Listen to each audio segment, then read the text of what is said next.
How's it going, everybody?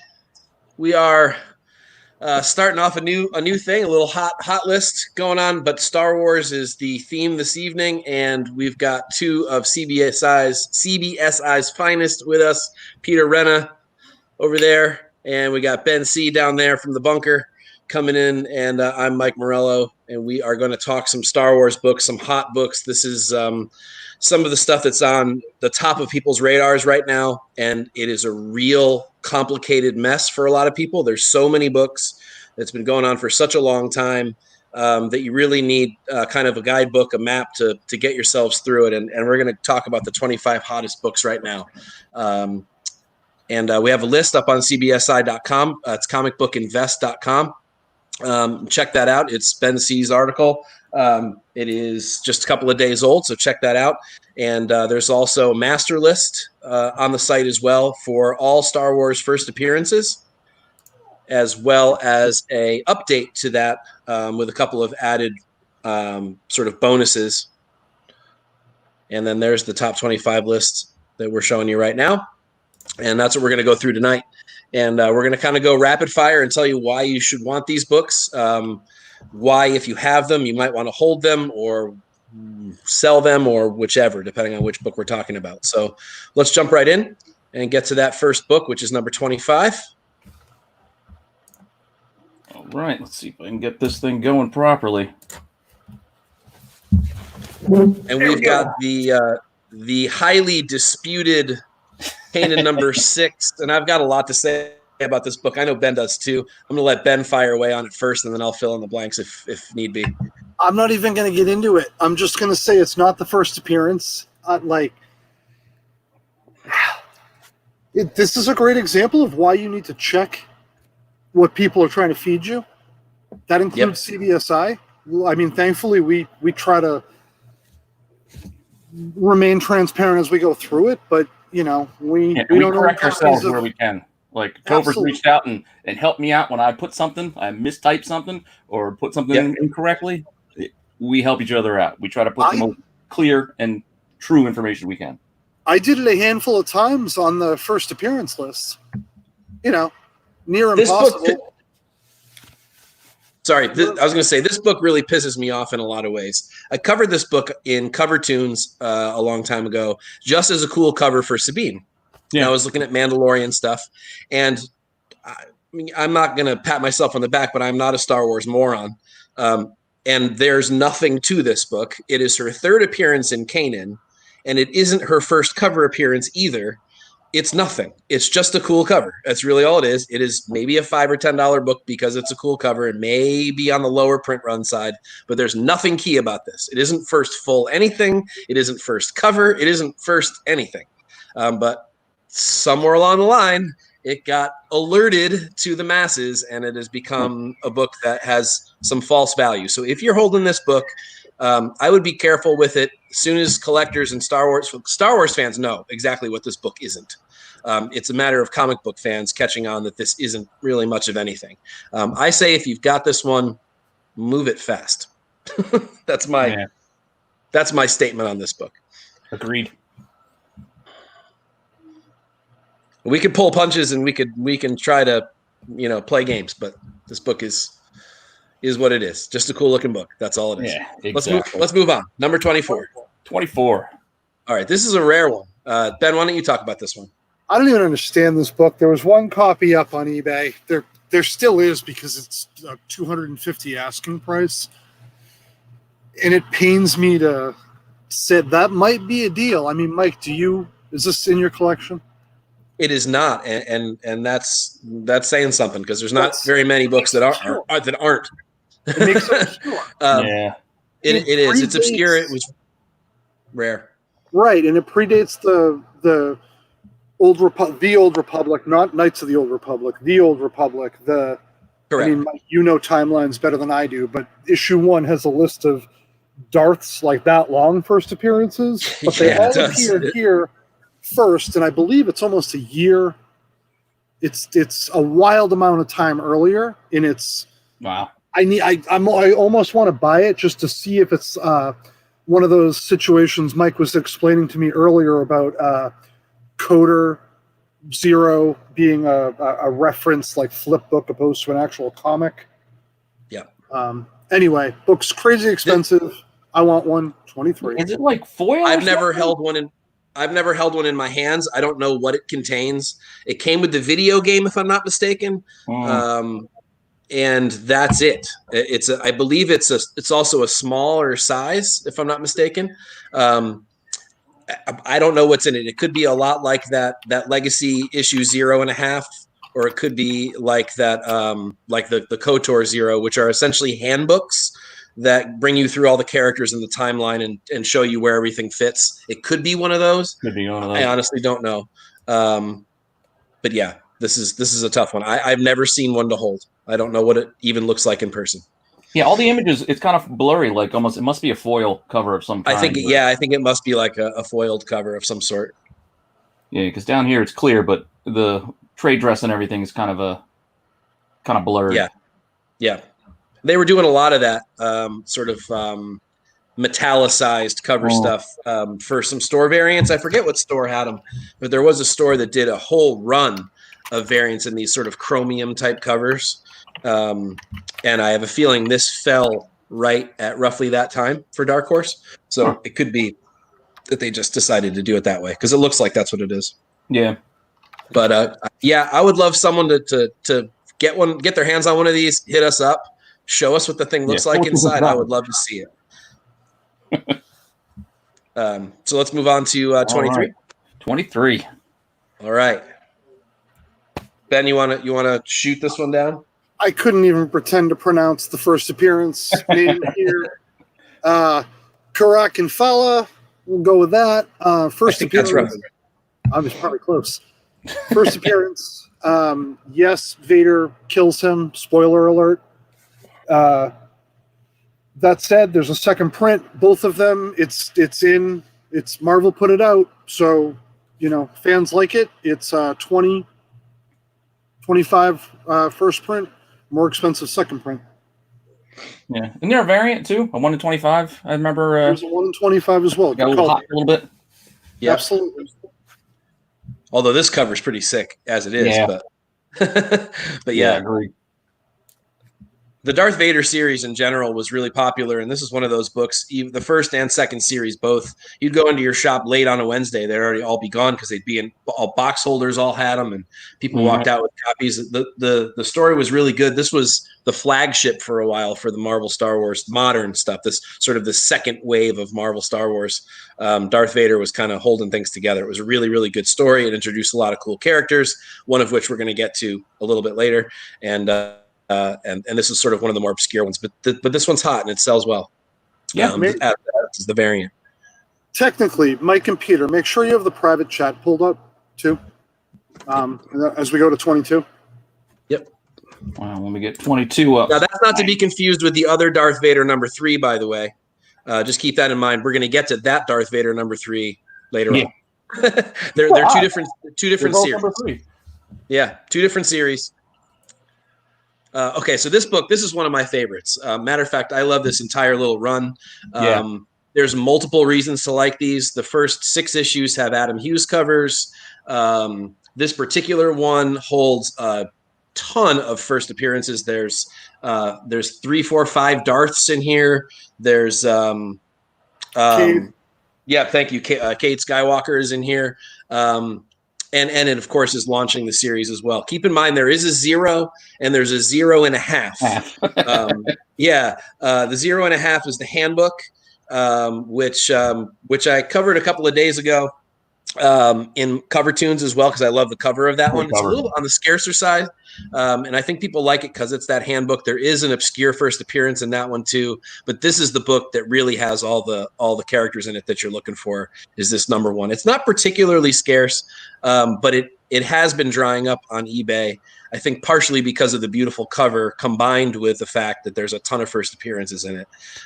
So now's the time to get your hands on these first few legacy books, because I think there's multiple collectors looking for these, not just Star Wars fans, but Adam Hughes collectors as well.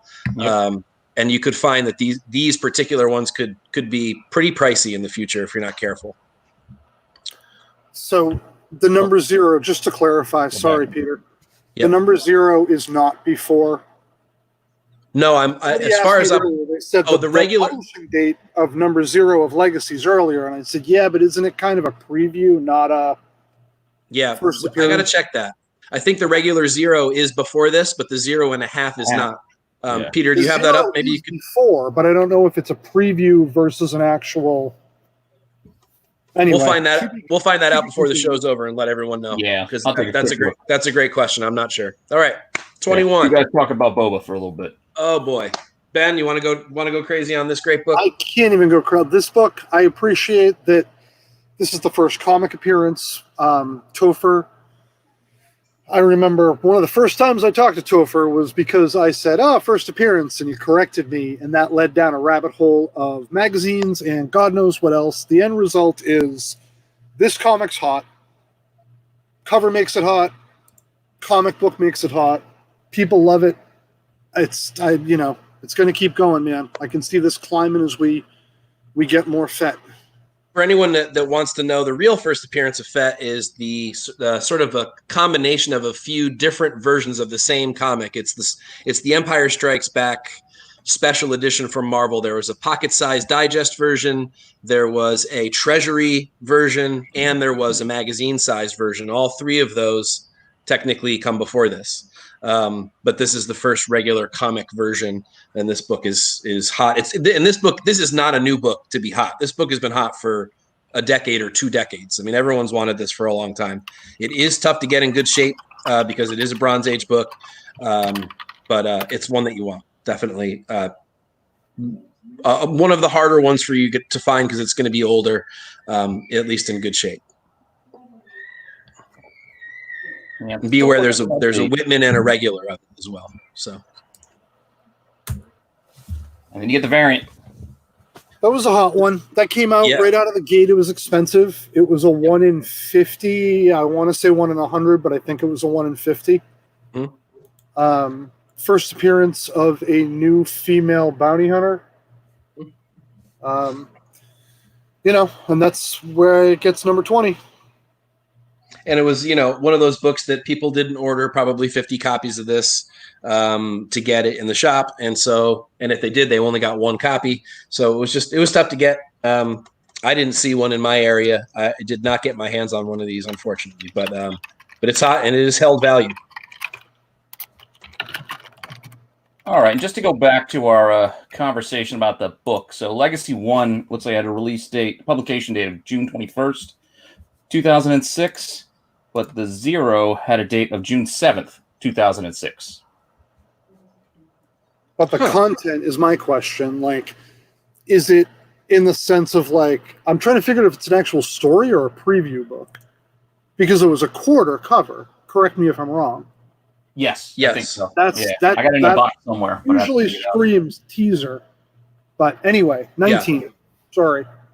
And that 0.5 is 2008, so that was that's way later. Yeah. Yeah, and that's a handbook. That thing's a handbook. But the 0, I think the 0 is a preview story.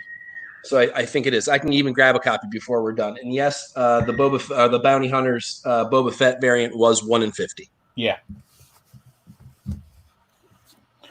All right. First Aayla. Yep, first Aayla Secura, very hot character, has been for a while. A lot of the Twi'lek characters really are, but this character very, very cool, very popular. Sort of. I don't know what we're talking about because I didn't. Yeah, she's the one that gets shot. She's the one that gets shot in the back by her Star Corps troopers. It's a pretty chumpy death, but this is her. This is her first. She's a fan favorite. As a result, this book goes for a little bit of a premium, and people really like to have it. This is actually an odd book that's missing from my collection, and I don't know why, but it is. I just sort of overlooked it for years. But a great book, cool cover, and it is what it is. Yeah, and there she is again.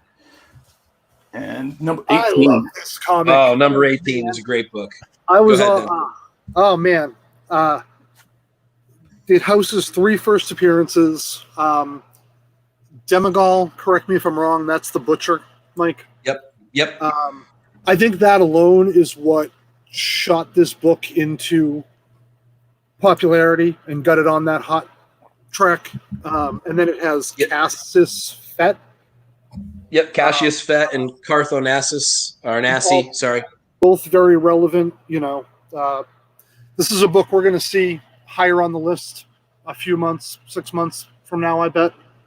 Yeah, because those characters continue to be important for a long time in the comic run. They're not just like one and dones. These are characters that Disney could explore in the future. I wouldn't be surprised to see them pop up, especially with the Mandalorian tie-in. This whole set of Mandalorian-esque Knights of the Old Republic books could join those two things together. The popularity of the Mandalorian with a possible Knights of the Old Republic or Old Republic kind of a storyline. These kinds of books could be the links. In which case they could end up being enormous down the road. Absolutely. Anybody else crossing their fingers? And keep in mind, all these early... Also keep in mind, too, that the other thing is that the first 9 or 10 issues of Knights of the Old Republic are not easy to come by, especially not in good shape. They always have ticks in them. They were thrown in dollar bins for a long time. Now all of a sudden everybody wants them. We're going to talk a little bit more later about why that is. Yeah, that's where I found mine. Dollar bins. Let's see, 17. Okay. Huge book. It has been a huge book for a while. Be aware that there are 2 versions of this. There's a newsstand photo variant as well as the regular direct art cover variant. Yeah. These are thick books. Show this real quick. There you go. Photo wedge. Yep. There's the newsstand. Yep. And these are thick books, and as a result, when they have damage, they are not pressable, because those ticks are solid ticks, man. When they're in there forever. 64. So be sure you're getting yourself. Yeah, and it's a pretty hefty cover as well. And this is Revan and Malak appearance. This was thought to just be the first appearance. It is their first. There you go. I guess cameo. It's like one panel.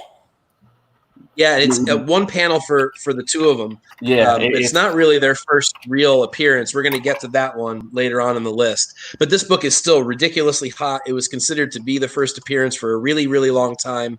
It's still on Star Wars fans' radar as the first appearance of those characters. For those of you that didn't play the Knights of the Old Republic video game, the one that won all the awards way back when in the 90s. Those characters were the characters from that. And I think most fans are really hoping that those characters will show up in a live action scenario of some kind. And if they do, this book and another book later in the list are going to see some huge, huge gains. My advice is buy these now. Don't hold, don't sell. I would buy them now. Not that I'm really talking spec tonight, but they're, specifically what to do with your books. You do what you want. But these books are on fans' radar. They love these characters. They want them. And I would do this. Try to get yourself a newsstand like Peter showed you. That's the rarer one. And it does go for a little bit more money. But I do kind of like the art actually a little bit better than the photo. I do too. I absolutely do too.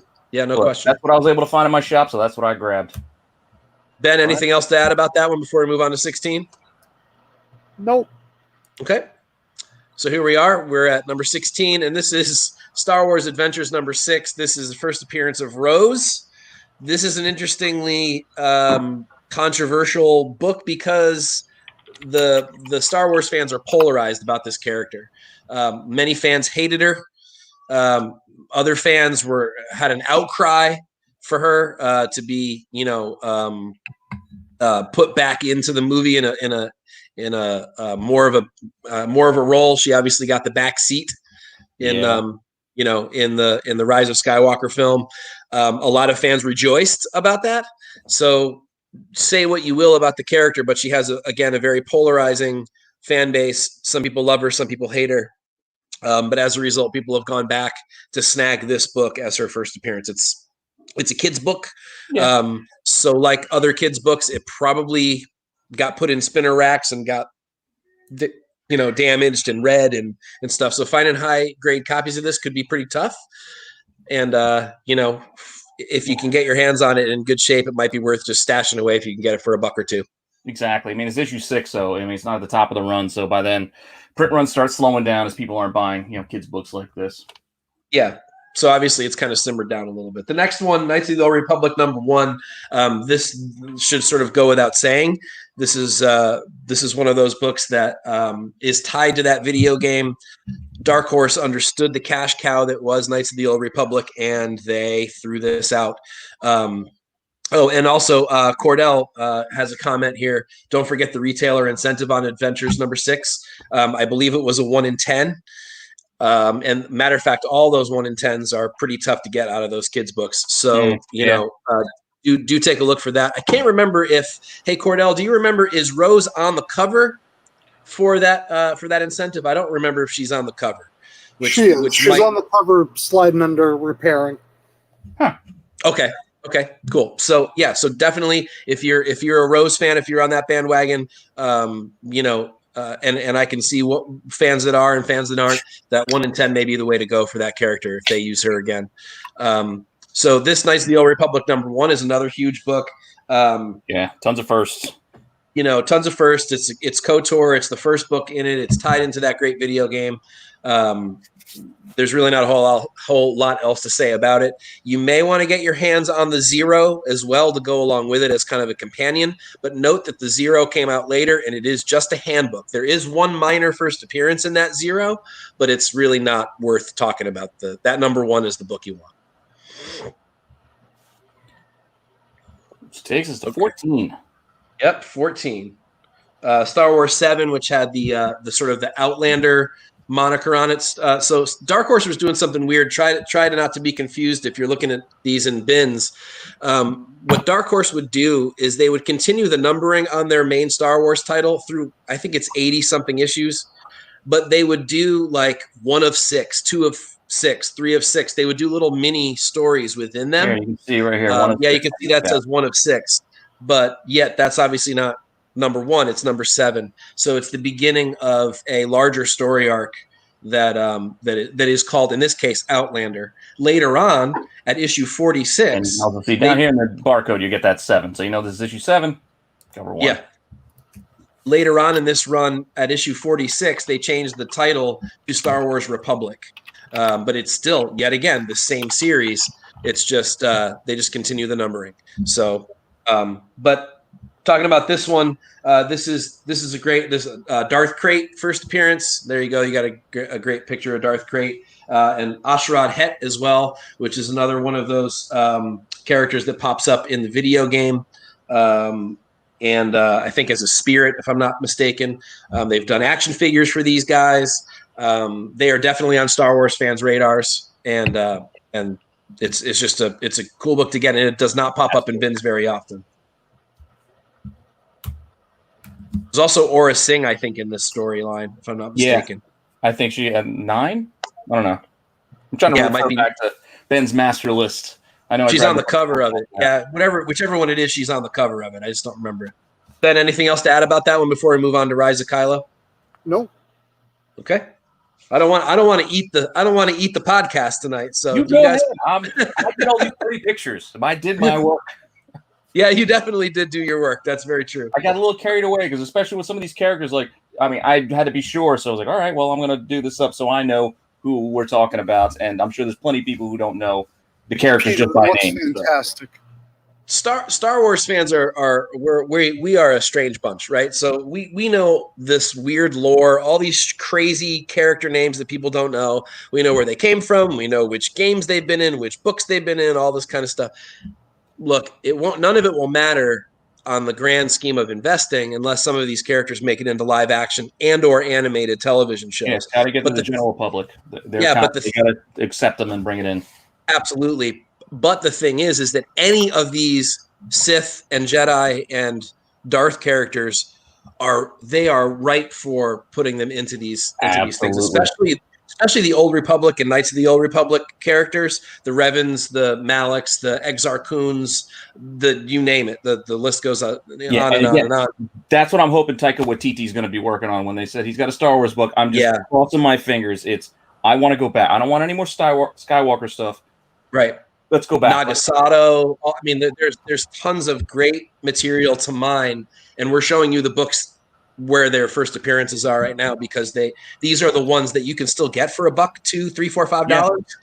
And if any of these characters pop, some of these books are so damn rare, especially in good shape, you're going to be up in the $20, $30, $40, $50 range before you know it. Absolutely. I mean, wait I include all the Dark Horse stuff too. Like, it's not canon. I don't know who cares. But that's but they're recanonizing as they want, right? Because Heir to the Empire has Thrawn in it. They put him in Rebels. He's canon again. Yep. So Heir to the Empire becomes important. So who knows what they're going to pull back out into canon? It could be any of these books. And even then, do comic fans really care? I mean, look at Harley Quinn. Look at Batman Adventures 12. That's not technically continuity, but people still go absolutely ape for that book. True. And they don't care whether or not that's a cartoon or that's real continuity. I don't think Star Wars fans will care either. Nope. So, matter of fact, they may care even less because they've loved these books their whole lives and they want them to be important. They've got them sitting in their long boxes, and they're like, "How could you tell me that Revan and Malak aren't important anymore?" Yeah, exactly. All it takes is animated appearance, whatever it might be, and bang. No. So Star Wars fans are dying for these characters to become important canon characters again. So I'm with Solo Wookiee there. I think we're all hoping that Skywalker run's done and we can move on to some new content, stuff that the fans have wanted for a long time. The Mandalorian is a great first step in that direction. Exactly. I hope that they continue to go down that road. And I think they realize that that's the way to go. They do. Although, that said, this book, number 13, Rise of Kylo Ren, number 3, the variant specifically, but really all three of those first 3 or 4 issues, all 3 of those first 3 or 4 issues hold the origin story of Kylo Ren for the first time, and they've all been hot out of the gate. If you can get your hands on any of these for cover price, not the variant, but if you can get the regular ones at cover price, do it. But this variant was really, really tough to get. It was a number 3. Shops sort of fell off a little bit on their ordering because remember, shops have to order 3 months in advance out of previews. So they wouldn't have known that this was going to be that hot. They wouldn't have. Yeah. So number 4 got ordered correctly once people realized what the sales of number 1 were. But because of final order cutoff and all that kind of stuff, people didn't know. Yeah, nobody expected. I don't think that even issues 1 and 2, both of them were hot coming out of the gate. I mean, you had to get your LCS early to get a copy because they weren't ordering either of those. Correct. And this was the last in that run before shops could catch up with the popularity. Yep. So 4 got ordered fine, but 3 certainly did not. And as a result, this variant was really tough to get your hands on. This one went crazy. What are the prices on this thing now? Ben, do you remember when you looked this up, what these things were going for? Oh, I don't know, Mike. I'm sorry. I can take a look real fast. Rise Kylo 3 variant. They were not cheap there for a while, that's for sure. No. Like I said, 1 and 2 were hot, and I think people were waiting for that ship to sail, but it carried through to number 3 because looks like $40 to $50 for that puppy right now. And it was a 1 in 25, so keep in mind that's roughly double ratio. That's not uncommon for Star Wars books, but it is uncommon for comics in general. I mean, double ratio for a cover like this, which is a good cover. I wouldn't call it a great cover. That's a pretty substantial gain for a book that people wanted, Star Wars fans wanted, and couldn't get their hands on. Yeah, condition sensitive, a lot of blacks, crappy marble paper. Yeah, all those things. I don't know what the back cover looks like. I was not able to get my hands on a copy of this. I got the regular number 3, but depending on what the back looks like, if it's what I think it is, and it's that black Captain Marvel thing that's been on the back of all these books for the last couple of months, man, that thing shows every ounce of color rub. So, all right, moving on. Number 12. What we got? Rogue One. Oh, okay. So, Rogue One, obviously, folks know that the Cassian Andor show is on the rise somewhere. Who knows when exactly now because of COVID, when we'll actually get production done and get that show, on our televisions. But as a result, the first appearance of all those Rogue One characters is in Rogue One number 1. And there's a bunch of variants for this. There's a poster variant for it and stuff, but there's this Wonderworld variant, which is a shop out of Michigan that did a couple of these. They did a Sith one. I can't remember what the others. An early bird. They all look like the early bird pack essentially, and they got the rights to do these with John Tyler Christopher to do special action figure variants. This particular one was only sold through their website. And it has had a premium on it since the day it came out. So there you go. So there are the other covers. Ones. And I know that Walmart one there on the right. That one heated up for a bit. It did. That poster's great. The other poster, awesome. The other poster there on the left, that was the poster that was given out in IMAXs, or it was the IMAX poster, and you got yourself one. If you got there on opening night, you got like a miniature version of it. So that's where that poster comes from too. So those are a little bit hotter. But that Wonder World action figure variant. I didn't know about this cover until I saw it on the list. Honestly, I don't know much about Wonder World comics. It's up there in price with the Han and the Boba Fett and some of the other rare action figure variants from this whole run. But this was a toughie. All these were, because if you didn't get it, was like a lot of hot store variants. If you didn't order it on day one, you didn't get it. So yeah, that's a hot one. Anything to add about that one, Ben? Before I move on. Oh no, nothing to add. All right. Cool. Number 11. Okay.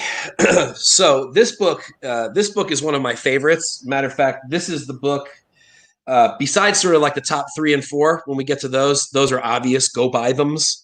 But this is the one right now that's a little bit under people's radar. And I think that maybe it should be the one that sort of people pay a little bit more attention to at the moment. There is a really rare Dynamic Forces variant for this. Which I challenge anyone to find under $100. I don't know that you can, but that's gold foil. Gold foil. It's totally different cover art. A Dynamic Forces certificate on the back. I'm not sure though what the limitation was on that. Dynamic Forces can be weird. Like sometimes they just do limited covers. They sometimes it's not limited. It's like, well, we have 10,000. Like they're really a crapshoot sometimes with some of their covers. I know. Yeah, I can try to look that up real fast. I probably should have known that. It's all right. I have a copy, but I don't have it gettable at the moment. And I'm pretty sure this is one where I had to do a little extra because there's a first appearance, right? In this one. Oh boy, there's a big one. Yeah, do you have a graphic for it? I did because I wanted to keep things clear, and I'm sure plenty of people out there. I mean, as much as I love Star Wars, and I do love Star Wars, but I was always movie first kind of guy. So some of these Dark Horse books, I didn't. The Dynamic Forces is 2,500. Not to interrupt, but almost all the Dynamic Forces are 2,500 print runs. And Darth Bane, this book's out of control right now. Yeah, Darth Bane. There you go. Oh, that's great. Okay, so I thought I saw that before. Darth Bane is. It's a fan favorite character. If they explore the Old Republic and Knights of the Old Republic, they have to use this character. There's no way around it. This will be the character that they will explore. He's way too important. I won't spoil any of the story for anyone, but this combined with a really rare variant, as well as even the regular one is tough to get. It's dried up pretty much right now. This is like my must buy. I know that Topher has also been huge on this book for a long time. If Clone Wars 1 is the book that I've been harping on, this is the one Topher's been harping on. Yeah, I mean, look at the design. I mean, you get that samurai vibe. It's just ripe for adaptation. The character's cool. I mean, it's really well designed. The story arc was cool. He's been used in really creative ways. This is the book. I mean, this book will go crazy if they use this character, which I can't imagine they won't. They'd be silly not to. All right, want to roll? Okay. Knights of the Old Republic 9. Again, thanks to Mr. Topher for bringing this to pretty much everybody's attention. The whole market paid attention when Topher talked about this actually being the first appearance of Revan. There he is. And there he is. And there's no doubt about it. And the market has pretty much corrected itself as far as this book goes, although it hasn't done anything to really make people ignore Star Wars Tales 23. So they're a little bit it's still first appearance. Oh, absolutely. It's just first full. For this, and this is first full. But what nobody acknowledges is that 6 has an appearance of Revan. Yep. 8 has an appearance of Revan. Yep. But, and like Peter said earlier, those appearances in Tales 23, they're They're silly. It's one little tiny panel, and it's a flashback or vision. I don't even know what you want to call it. It is what it is. So if we end up getting the whole Hulk 180, Hulk 181 scenario, this will be the first full appearance. This Knights of the Old Republic #9. But again, as I mentioned, I dragged my feet. Whoever brought this up, I was like, all right, I'll get it. And there's plenty of copies for $1.50, $2, even on eBay. They were out there cheap, and then bang, bang, they were gone like that. Yeah, they were, and they don't. I mean, they just don't pop up. The whole first 9 or 10 of these just don't pop up. No, these aren't easy to find. I looked for months, thinking I'm not going to pay eBay prices. I'm not going to do it. Looking in boxes, I could not find them. And I find the later part of the run all the time, like from issue 12 onward. Yeah. And there's a couple of good books in there too. Oh, yeah, like so 15, I think's got a decent cover, and there's like random stuff in there. I find those too. 42 is Malak. Yeah, oh, that one's always gone. That one's always, you're flipping through gap. No 42 and no like 49.50. No last issues either. No. Huh. Yep. That's a tough grouping, and I think there's another one in the 20s that's tough to get to. Is it 24? I want to say. I forget. 25 is the Vader cover. There we go. The beginning of the Vector run. That makes sense. Oh yeah. Okay, got it. Yes, got it. Yep. And I think that's like so that one flip flops between different series, if I'm not mistaken. It's like a 12-issue Vector story arc that goes through 2 or 3 different. I think it's 3 different titles, and then that's the first piece of it. So people grab that one too. But this is the book from this run. This and the #1 that we showed you earlier. Those are the ones you want to grab now if you can. Although the ship may have kind of sailed on this one for most people. Like Peter was saying, they're just not out there for a couple bucks anymore. You're going to be up in the $20 range on this book now. Yeah, but it still might be worth. I mean, it's not the end of the world. If they use the characters in live action. Yeah, I'd rather have it and not need it than need it and not have it. Yeah, along with that Tales 23. I would say it's one of those things where I say buy them both. Let the market decide later. You own them both now. Once the market decides, you'll have the good one, no matter which one ends up being the good one. Yeah, so I mean, you're not getting full on Revan here, but you are getting what was it, like more Jedi version of the character. Yep. Right. Yep. All right. Star Wars Tales 24, right after 23. You're gonna find that gap all the time, especially this Darth Maul cover, or I guess I should say Sidious and Maul cover. This is the other KOTOR 2 character. This is Darth Nihilus. That's the skull face looking dude. Did you pull up a picture of that one, Peter, for everybody, or no? There we go. Okay. That's just a great design. You can't tell me you can't see this on a screen somewhere. Like, oh my God! I mean, how could you not? How could you not use that design? It's so evil. Also, his apprentice is in this book as well. I don't know how to say the name. I've never heard it out loud. Visas Mar, I guess is how one might say it. But yeah, this could be a monster too if they choose to use that character. I think they're going to use them all. To be perfectly honest with you, I think it's going to be one long thing about all of these guys. But I could be completely off my rocker. It's what fans want. I'll show the other cover. This is anybody's listening. Not as there good, we go. I guess, on its own, but it is what it is. Right. So again, this whole run had newsstand photo covers and direct art covers. So in every one of these cases, you're going to find that there's a slightly rarer newsstand version. And in this case, it's this one. And of course, Maul is super hot right now. If you've been watching Clone Wars, you know why. And so anything Maul related, especially when the book's already hot for another reason, the Maul version is always the one that everyone wants. And as you can see, the 2 copies I have, we got a couple of good comments here. The lesser desired copies. Those are the ones I was able to find. Yeah. And again, they're tough to get in good shape because as soon as they get a tick, man, that tick's there forever. This is, again, a 64-page book, kind of a thick cardstock cover. It's a toughie. Absolutely. Let's see. We got a couple of comments from Solo Wookie here. Yeah, I mean, he's saying the same thing with if Revan hits the screen or if any of these characters hit the screen, Bane and Revan and Nihilus, it'll be enormous for those characters. I mean, they're as Solo Wookie says. Say again? Like horror movie quality. Like this is something you would see like in the Conjuring or something. Yeah.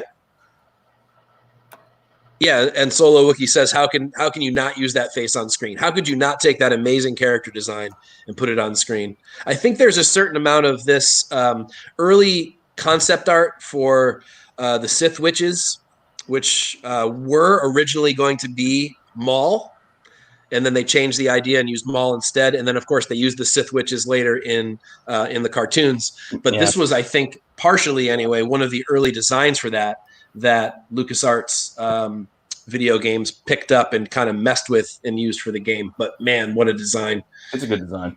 So cool. All right, let's see. What do we got next? All right. Number 8. Moving on. All right. Sorry, go ahead, Peter. Oh, no, I just said number 8. That's all. Yep, number 8, Kanan, number 1. There is a buttload of variants for Kanan number 1, but this 1 in 25 is the one that's really hot right now. This is the first appearance of Sabine Wren, who is the Mandalorian girl with the purple armor. There she is. And she's depicted right from the first episode as being the cute girl. I mean, Ezra wants her right away. She's got that air about her. She ends up being a super important character in the series later on. She is by far a fan favorite, maybe only second to Ahsoka Tano. Yeah, no, she was a great character. That series really built. Like Rebels, it started slow, but it got really good. And look, this character had the Darksaber. The Darksaber that you saw in the last episode of The Mandalorian. It's nearly impossible for them not to reference her or her mother or her aunt in The Mandalorian somewhere along the line. And if they do, or if she pops up, she would be of age to be in the show. She'd be in her 40s, probably 30s or 40s, but she could be in there. And if she pops up, this is the book. This 1 in 25 of Kanan number 1. There are all kinds of variants. There's also a 1 in 15, which is actually a really good Kanan variant. It is it's straight out of the show and sort of shows him kind of like coming at you. Yeah. That's also a really good one. There's a Scotty Young, if you're a Scotty Young fan. There's a second print of the regular A cover, which has an all black cover. That's really rare also. You have a blank. You have the regular A cover, and I'm probably missing one. I think there's another one. Like the animated show. Isn't there like the Kanan from the show like cover? That's the one I was talking about. That's the one in 15. That's that one. Yeah, that's 15. I think there's even yet another one on top of that, like a 1 in 10. Oh, yes. I actually bought that one. That's the Books a Million cover. It's got a Vader. That's the whatever one. Reason. It's Vader. That's it. The BAM fried pie one. Yeah, so there's the fried pie, there's the 1 in 15, there's the 1 in 25, there's the blank, there's the Scotty Young, and there's the A and the second print of the A. So you got 7 possible covers to chase. But this is the one. This is like a $40, $50 cover right now. And if Sabine pops up, this book is going to go bonkers. It'll be a $100 book overnight, at least. Absolutely. With a black cover, too. Hard to get in high grade. Good luck. Number 7. Okay. This one's kind of popped up on people's radars recently. This is the one shot. They did a bunch of one-shots for the Jedi characters. The Mace Windu one is the one people want because this is the Asajj Ventress first appearance. And Asajj, another great design. She's a little bit annoying at times in the show. I'm not going to lie. But at the same time, that annoyance is exactly what the character is. And as a result, she's this cool sort of like gray area character. She's sort of like the enemy of my enemy is my friend kind of a character. She helps out the good guys sometimes. She helps out the bad guys other times. So the character's hot for fans.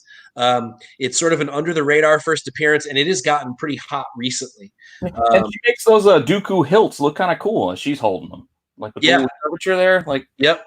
It looks more interesting in her hands than it did in Christopher Lee. I love Christopher Lee, but lightsaber fights with him was a little weird. Yeah, it was. And she was an interesting character. She was used all the way back in the sort of Samurai Jack version of the Clone Wars, and continued. Pretty much all the way through. But this is her first appearance in comics. The book is actually really not that common. I think there might be a newsstand for this. I'm not sure. And if there is, that's yet again, like always, going to be a little on the rare side. Yeah, I missed this one. I saw this cover in a box, and then Ben's list came out where he had it in the master list. I went back to my shop to get it, and it was not there. Surprising. I actually finally got myself a copy fairly recently of this book. I had one, and I don't know where we were. I don't know where it went. Like, I don't know. I went to go look for it, and it was gone. So I either sold it or I don't know what happened to it. But I finally got a copy, or I never had one before. I'm not really sure. Solo Wookie says, Asajj is my love, and her story after exile and becoming a bounty hunter is sick. I agree. That was very, very cool. They used the character really well later on in the series. They made her really important, and as a result, she's got some fire. If they go back and they use Ahsoka more, they could very well use her more too. Absolutely. Yep. We're getting close. Yeah. Okay. So this is the other Darth Vader number 3. So this is volume 1. Somebody asked me to please state the volume numbers earlier. So this is from the volume 1, number 3, Dr. Aphra. This character could become just as big as any of the other female characters with the push for female characters in comics in general. This character is really cool. She's really snarky. She's again kind of sits in that gray area as well. It's also the first appearance of her 2 droids, which you see there on the cover. Yeah, there's a bunch of printings for this. There's at least 3, maybe 4 printings of it. There's 4, not 5. Yeah, there may even be 5. They're all a little different. Yeah, they're all a little different color from each other. The red second printing is my favorite, but this is the one that has the value, the first. And I also think it's just a fantastic cover in general. She's on the cover. It's her first appearance. The droids are on the cover. It's their first appearance. This book just ticks all the boxes. Yeah. The 1 in 25 is not bad, too. Like, the 1 in 25 is a good cover as well. Correct. She's not on the cover of that, though. So it's a cool cover, and it's hard to get. But yeah. But yeah, this definitely gives it. And, shout out to our buddy Phil, who had that little article about Cassie. I love Jessica Henwick from Iron Fist. I think she would make a good Aphra. She'd be perfect. I can see it. Ben, anything to add about this one? No, brother, you covered it. Okay. All right. Top 5. All right, here we go. Ben, you go. You take this one away. This is your baby. No, brother, go ahead. Bring it home. You sure? I got extra covers. I got who's in it. I made some pretty pictures. Okay, so I'm giving this one to Ben C. This is Ben C's book. He loves it. I love it. I think it's a great one. This sort of caught on a little late. This is Cad Bane's first appearance. Really, really popular cult character. Just a great character. There we go. There he is. I'm a huge Duros fan. I love the race. I love the design from the original Cantina scenes. And this book. This could be huge. If we see other bounty hunters in The Mandalorian and they use this character or a similar design or something or reference him, this could be huge.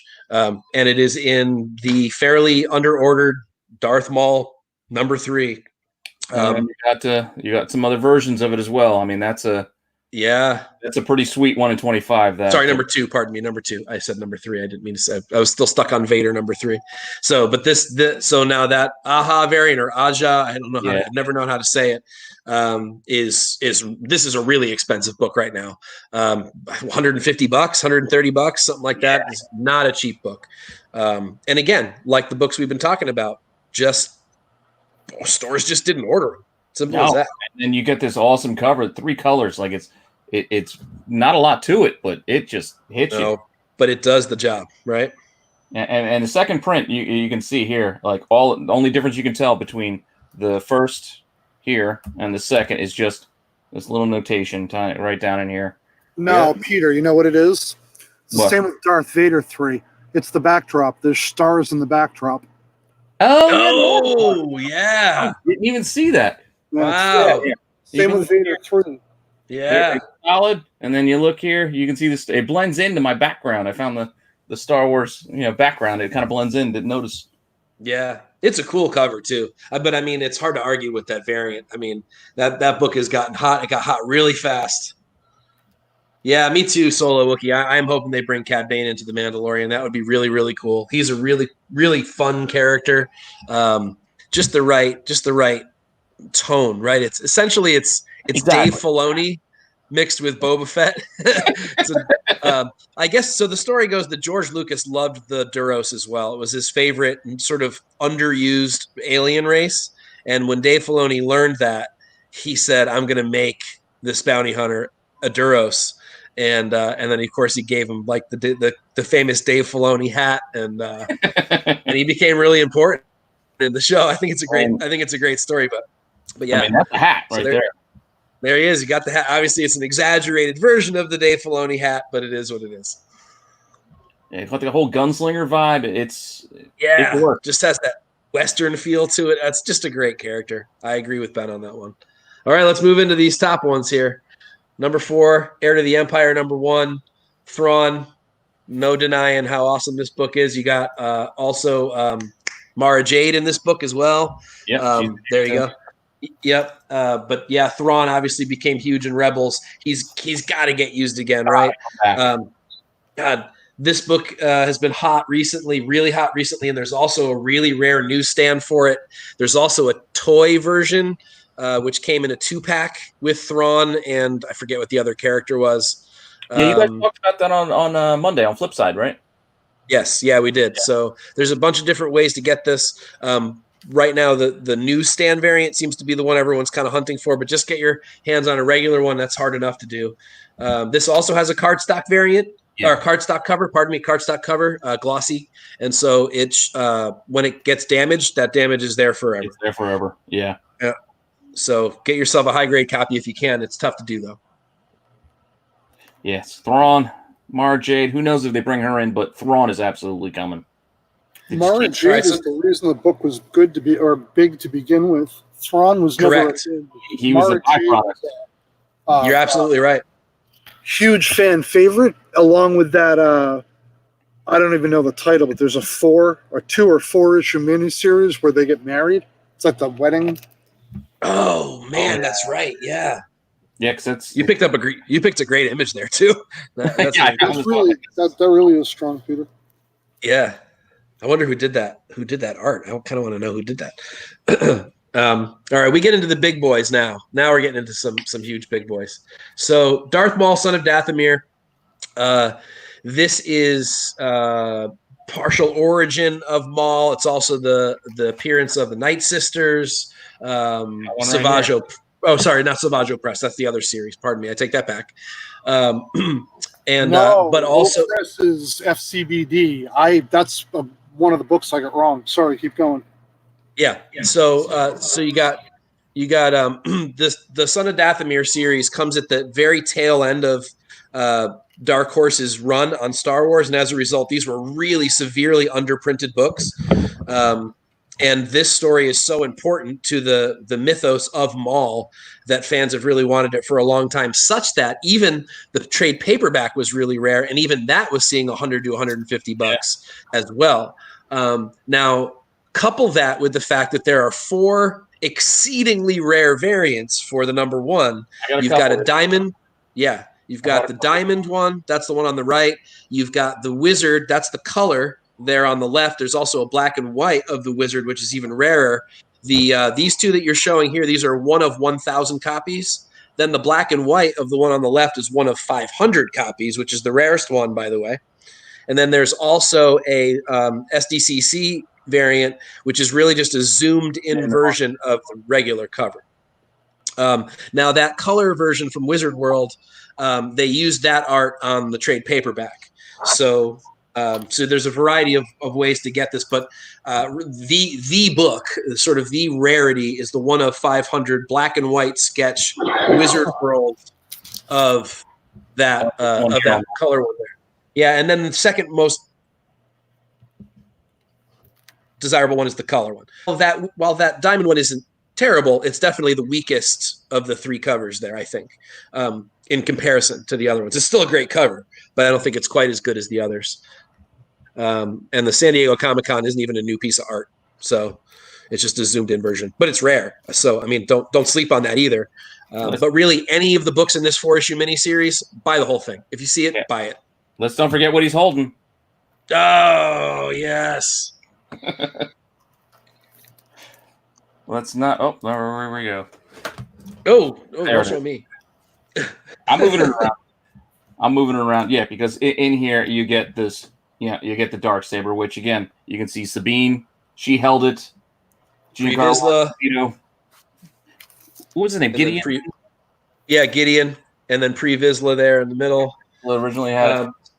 So prices on Dathomir, you're going to have a tough time getting the regular #1 for less than $50, even up to $100, depending on how nice it is. And then the variants are going to start in and around the $150 to $200 mark, and they're going to go up into the $350s. And now I'm just talking raws.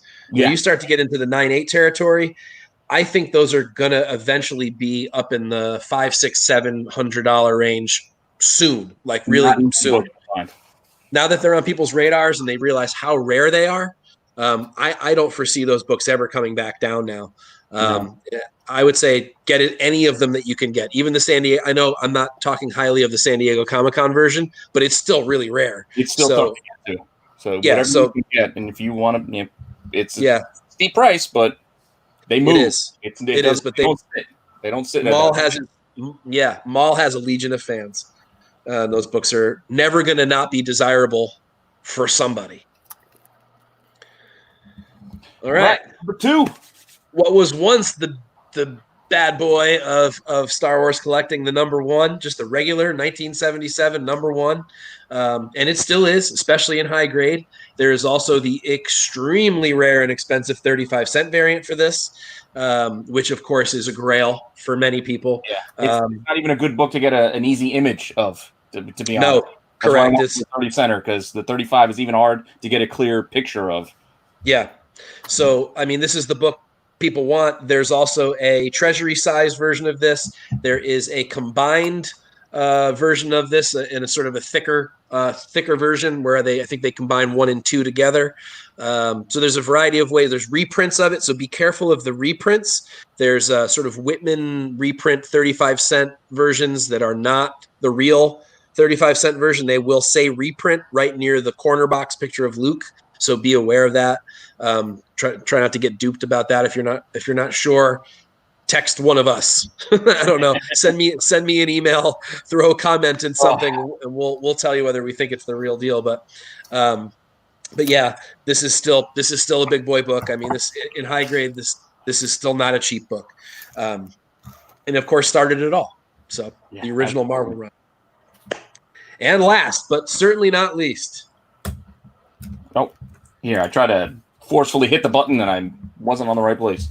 There it is. Okay, Snips, Clone Wars #1. I want to give her applause right now. I love this character. I have loved this character so much so that my wife's nickname is Snips.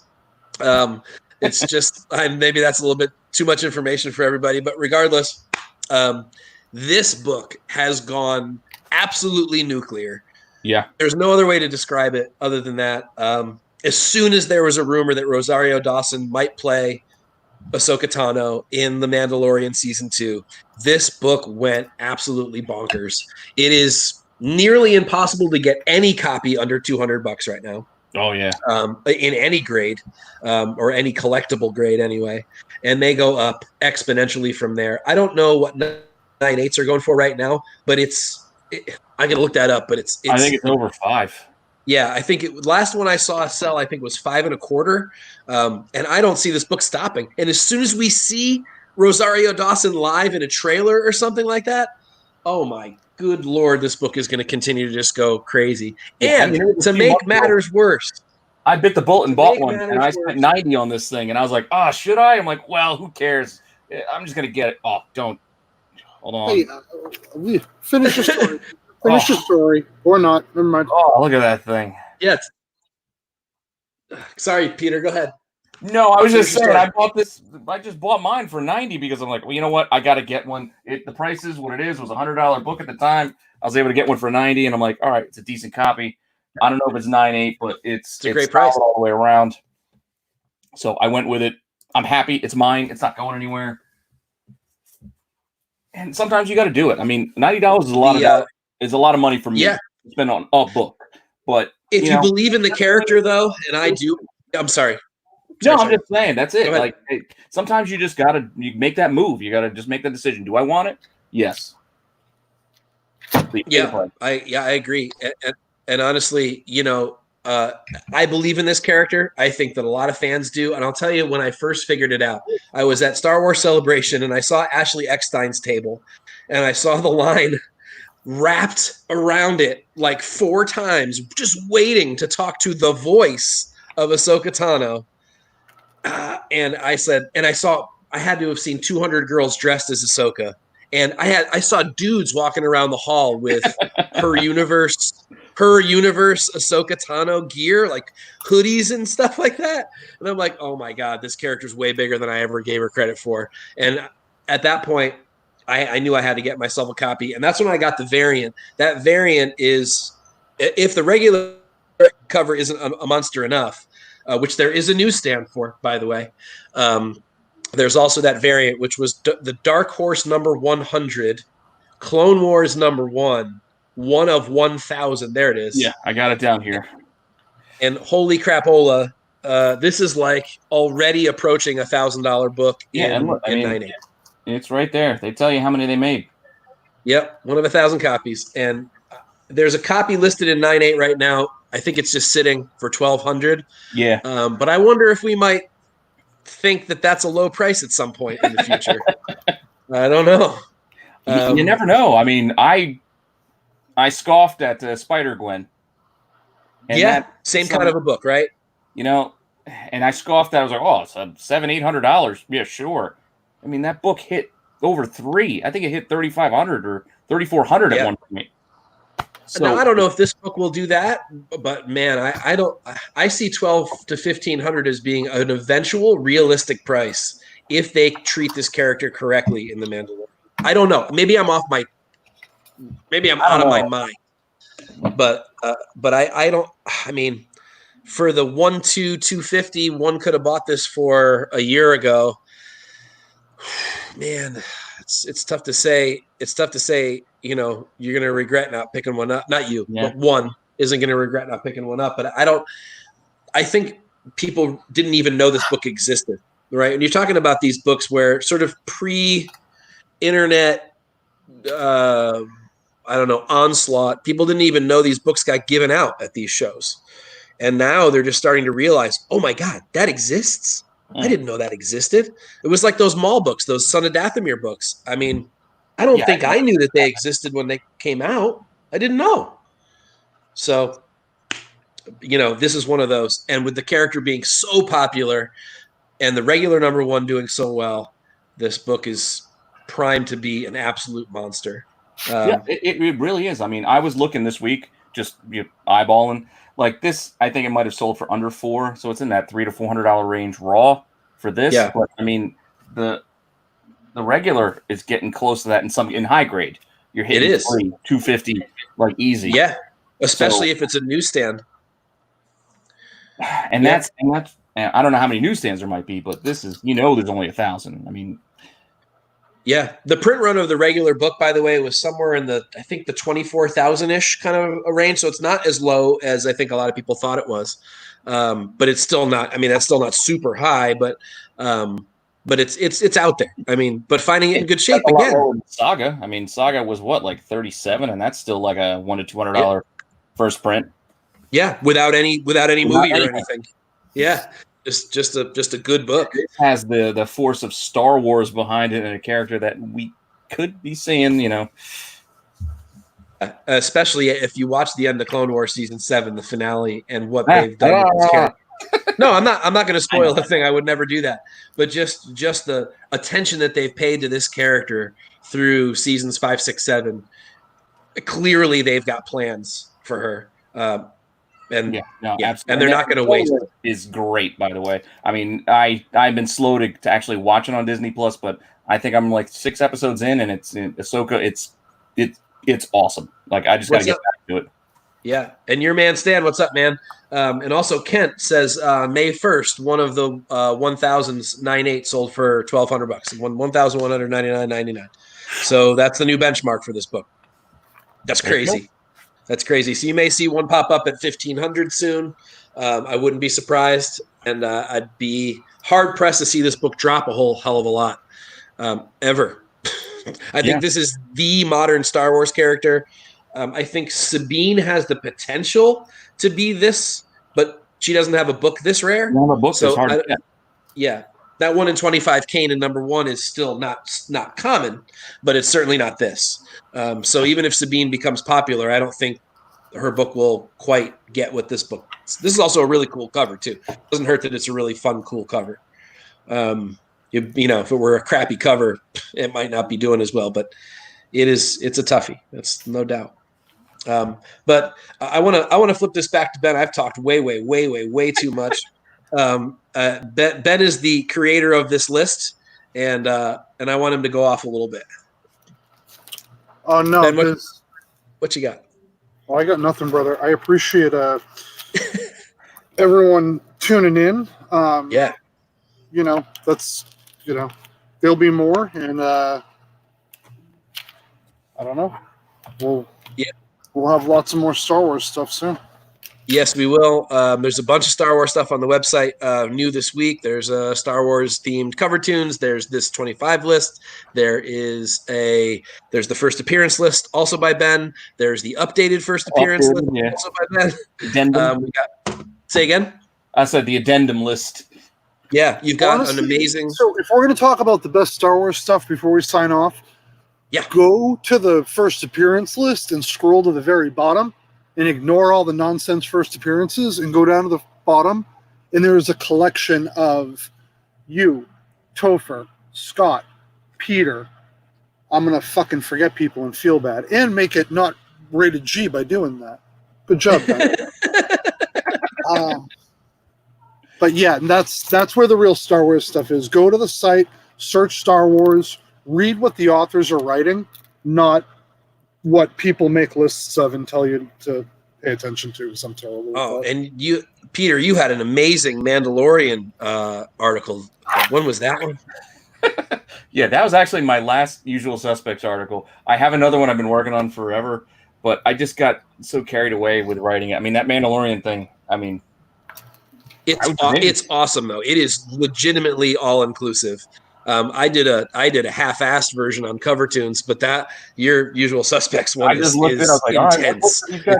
All right, you're talking about the Mandalorian, the Indomitable, and you're talking about I can't remember the second guy who picked it up after him. But like those are books that Ultimate, yeah. He's the one it's one book Mike and I went like this on. I went through my stuff earlier. One copy of Ultimate. I mean, one copy of Indomitable because he's so short-lived. Yeah, and I have. Yeah, he is. More than one. I'm not going to ruin the market. I have more than one of number 6 because I believe in that book. But it's I think they both have great potential. It's that mask. That's what's going to carry through. So regardless of how short-lived, like that religious piece is, I see carrying through on the Mandalorian series. Can't argue. Yeah. Yeah, but either way, I think both books are important. Yeah. I also think it's a potential link between Mandalorian and KOTOR if they go in that direction, and that could make it huge again. Look, the possibilities are literally limitless. Any of these books could pop. Some of these books could die. I don't see anything. I don't think anything female hero related is going to die. I think they're all going to be hot. Aphra, Sabine, Ahsoka. Don't sleep on any of the three of them. Pick them up whenever you can get them. Second prince, fifth prince, I don't care. Variants, whatever they are, grab them, stick them in a box. Just because they're female characters. Like, they're pushing them because they're female characters. I mean, it's not just because they're female characters. They're good characters. There's not that many. There's a reason why people identify with them. They connect with them. Hera's badass too. People forget about Hera, but she's awesome. That character's written really, really well too. I don't know, but yeah, I could go on all night, and I don't want to do that. I've already commandeered this podcast too much as it is. Star Wars. I know. What else are we gonna listen to? But the guy with the screen used helmet back there. Oh man, yeah, I'm a little bit of a nerd when it comes to this stuff.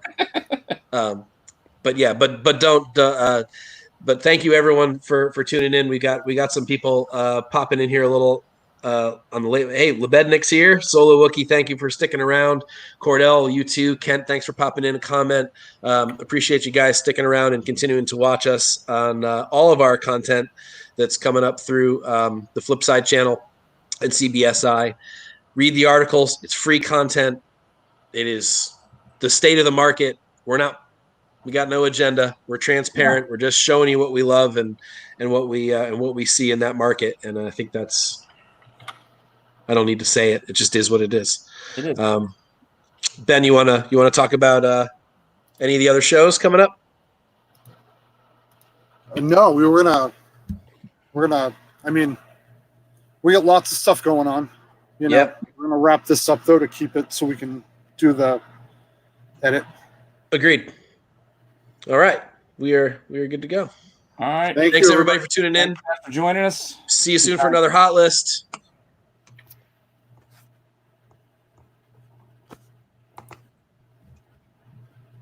Put it up there.